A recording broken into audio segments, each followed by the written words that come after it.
Lily, Andy, and Hugh were sitting together in the classroom waiting for their professor to arrive. Suddenly, Lily felt a tap on her shoulder. She turned to see it was a wand. Without even looking back to check, the friends knew who exactly it was.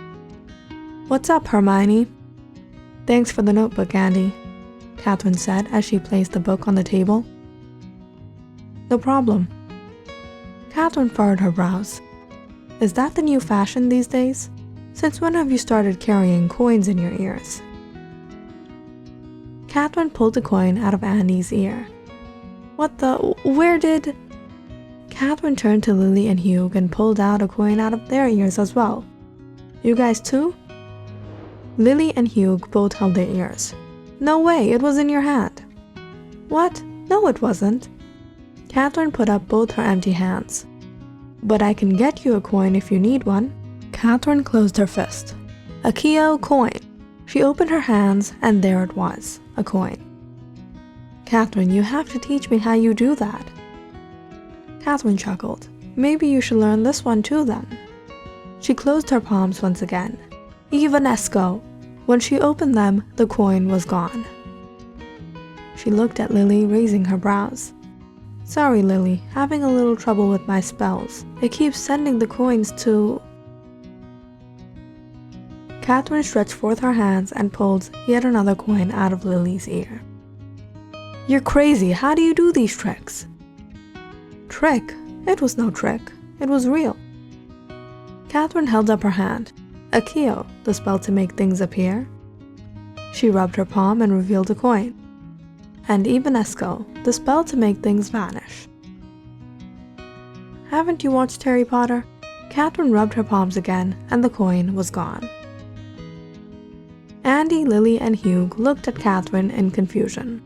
"It can't be real. Maybe it's just something inside our head, a deception, a delusion at best."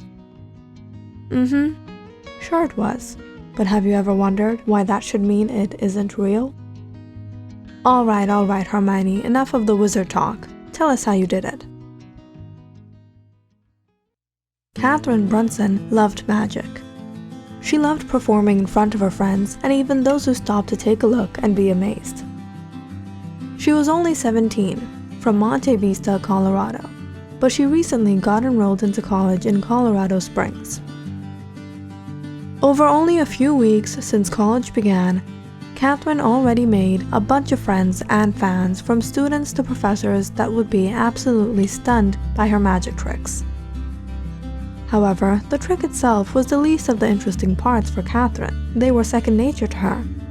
The reaction she got in return, and the way she could manipulate those skeptic minds to roam in the realm of magic that she had spellbound them into, was far better. Just like the world of wizardry, something that Harry Potter would do. Catherine was a big fan of the Harry Potter saga.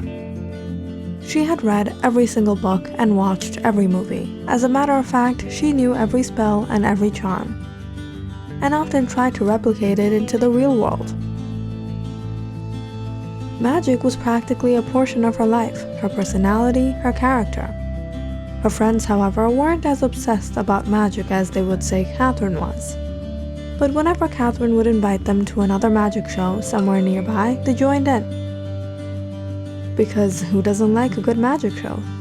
However, they soon realized it was no fun with Catherine. Lily, Andy, Catherine, and Hugh were sitting in the front seat at a theater. It was dark. Spotlights were on the magician, and the crowd was at the moment of anticipation and awe as they watched the magician start lifting himself off the ground.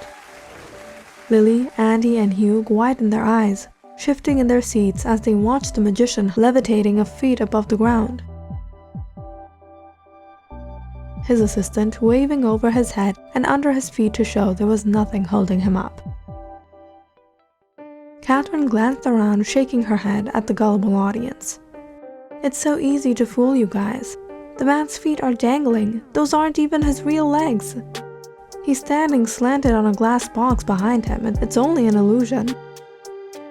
Wait, what? Really? Lily looked closely onto the stage. Catherine was right. She elbowed Andy and Hugh, and just as the moment of true realization hit them, they all cornered Catherine. "You always ruin the best moment, Catherine. How did you even notice that? What are you, a magic expert? You spend all day researching this stuff? How do you know so much?" "Yeah, all I've ever seen her read is Harry Potter. Don't tell me you learned magic from there." "Oh please, Harry Potter is fiction, but what Catherine pulls off is always so surreal." Catherine smirked. "Oh, it's just what I do, you know." Whenever there was a magician putting up a show in town, Catherine would be the first to check it out.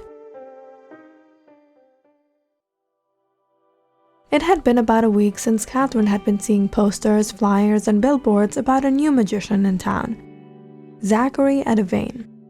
He was really young considering the amount of fame he had ranked up from the supposed magic he performed, only 26. He was on a tour across the state, and every city or town he visited, he became the new gossip. Catherine had gone to buy tickets to a show, but they had been sold out every time. Catherine was of course struck with curiosity, eager to see what tricks this man was performing that people loved him so much. "You guys want to go with me to see Zachary Edevane's magic show?" "Yeah, of course we want to go. This guy is awesome. He's been making the headlines. But we'll only go on one condition." "What's that?" "You won't ruin the fun. You always bluntly tell us the whole trick in and out." Catherine rolled her eyes. "I'll try, but sorry if I can't hold in the excitement of exposing another one of these illusionists." It wasn't until a week later that Andy managed to get some tickets and the friends hurried to watch the evening show hosted in Loveland at 7 p.m.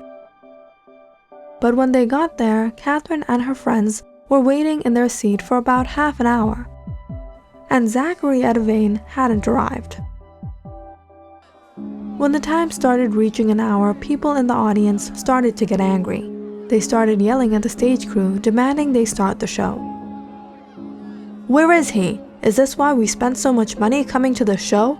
Is this the stupid magic show we came here to watch, The Vanishing? We want a refund. You people think we have unlimited time here to sit back and wait for your magician to arrive?" Every one of the stage crew members were looking at each other nervously. It was now over an hour since the audience had been waiting in the theater. Suddenly, Catherine noticed the stage curtains move. She realized Zachary Edevane had arrived, putting his microphone on his shirt. He ran to the middle of the stage, waving his hands. "Ladies and gentlemen, boys and girls, how is everyone? Who's ready to be amazed tonight? You're the worst magician ever. This isn't what we came here for." A man from the crowd threw a water bottle at Zachary. Though it wasn't magic, it was impressive to see Zachary catch it and take a sip. Catherine smirked.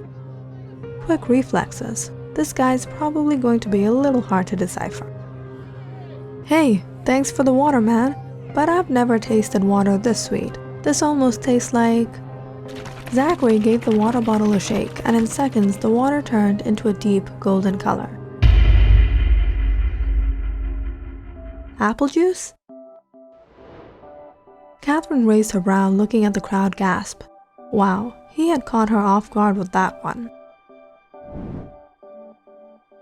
Lily jumped up in her seat. "Not only is he good, this guy is smoking hot." Andy and Hugh looked at Catherine. "Yes, Mrs. Know-It-All, how did he do that one?" "Sorry guys, I was carried away by the commotion in here." Illusionists usually use these opportunities to implant new tricks. But don't worry, there's still a long night to go. He's bound to get caught.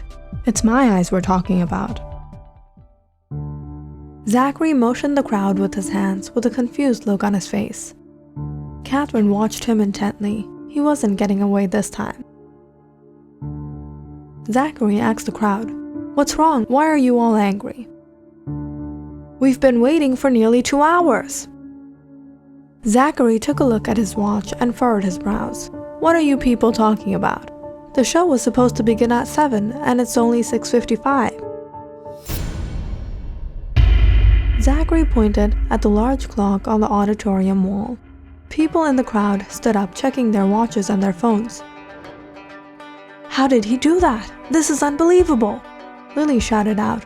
"Oh shoot, Catherine, he's not joking. It's not even 7 yet."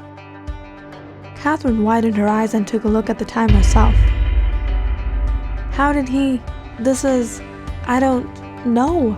The night turned out strangely confusing for Catherine, and out of this world for her friends.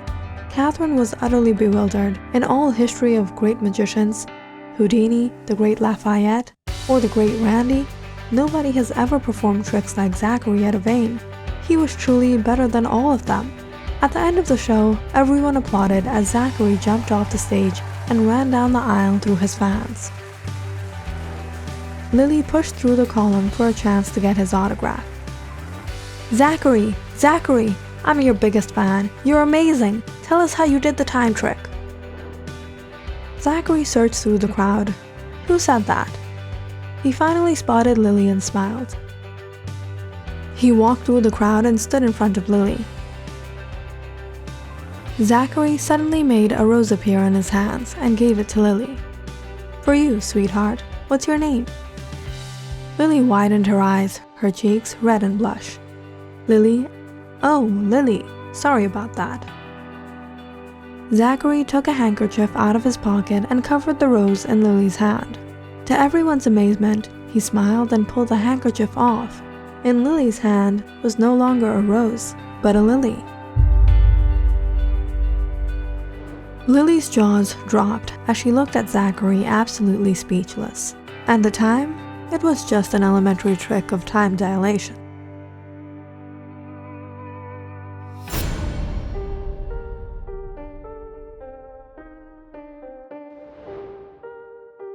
The crowd cheered Zachary as he went up to the stage and bowed. Catherine furrowed her brows as she watched Zachary all smiley and handsome. How did he do it? It was in a long time that a magician had made Catherine question his illusions. Catherine wasn't someone who could be deceived or deluded. How was Zachary at a vein such a good illusionist? Catherine would surely find out. "You can fool the others, Zachary at a vein, but you're not fooling me."